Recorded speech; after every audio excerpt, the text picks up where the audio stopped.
ako sa likod ng bahay namin, dito sa bakuran namin.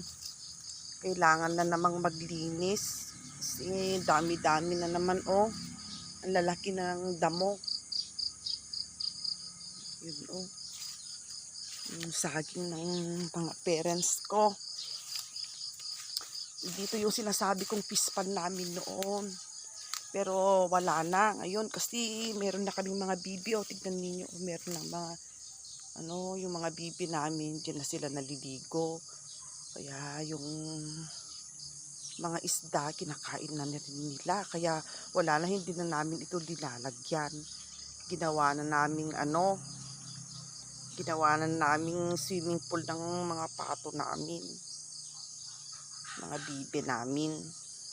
Wala na. Naging swimming pool na nila. Madamo na talaga dito. Mas masukal na. Baka may ahas pa dito.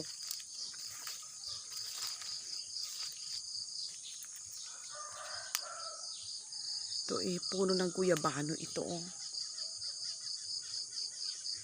lahat yan, mga saging yan. Yung mga yan Pati pa doon pa kaming mga saging doon.